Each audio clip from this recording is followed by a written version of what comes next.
wanted to do a brief video to kind of talk about the question was asked, and myself and Mickey both said some concepts on it, so I figured it would be just better to express it in a video, less typing for me. So I'm in the Black Forest again.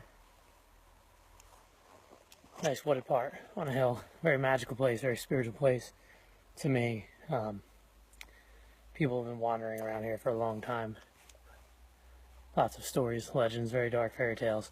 But anyway, the continental Germans were the same tribes people that eventually populated Scandinavia with the end of the Ice Age around 10,000 years ago. So at one point it was definitely the same faith, but as time went on it developed differently and diverged.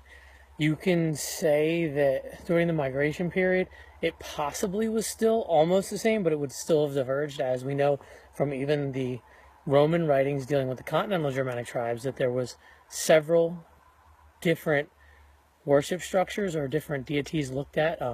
If you compare it to the polytheism of ancient Greece or Egypt, each central area, each city, state, each tribe had its own patron god that was most important to them, and the other ones had, but they would still all honor all the gods. It was just certain areas had their certain patron.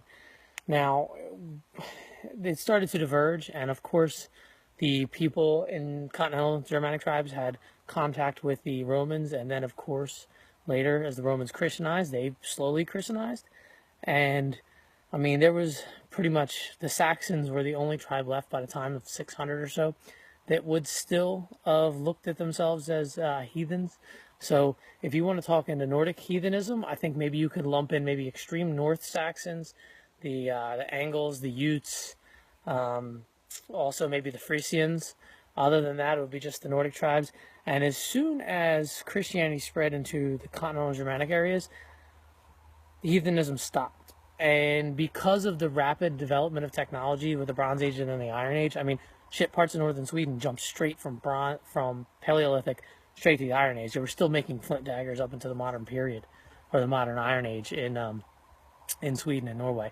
So because of the rapid development of technology, also philosophical concepts became more developed and more in depth, and that's why you look at things and there becomes a arch-heathen period where it really started to be formulated and concrete, as in there was a universal belief structure, and the continental German belief system had died out 400 or 500 years prior to that. So of course they can't be the same thing. They did come from the same root, but they're not going to be the same thing.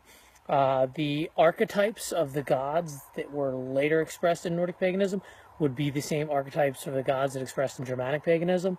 Wotan and Odin, Donar and Thor. But as time went on and mankind became more sophisticated in the way they viewed the world, of course the Nordic gods and Nordic stories, where it became much more fleshed out, sophisticated, and in-depth. Hope that clears it up a little bit, as it's just a natural progression. So also what you have to think of too is the incursion of Christianity and the monotheistic God would prevent the former paradigm of many gods and each city-state or each tribe having its own patron. It would make it so it kind of was pulled into one, as in to solidify our people against the others, we would all have to look towards Odin and Thor, and that might be where Odin became the patron or the All-Father, because we know prior times both Frey and Tyr were both the king or leader of the pantheon of gods at other times.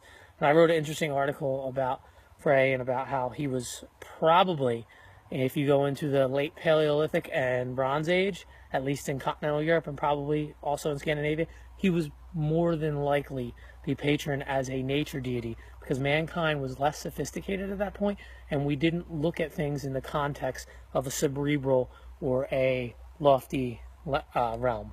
So hope that clears up a little bit. I mean, shit, me and Mickey learned a lot.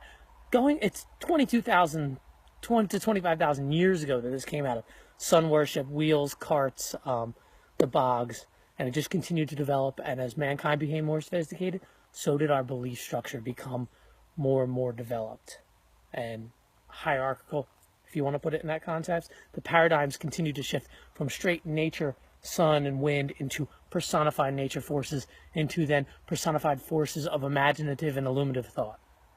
So thank you all. I'm going to go back to enjoying this wonderful dark realm here.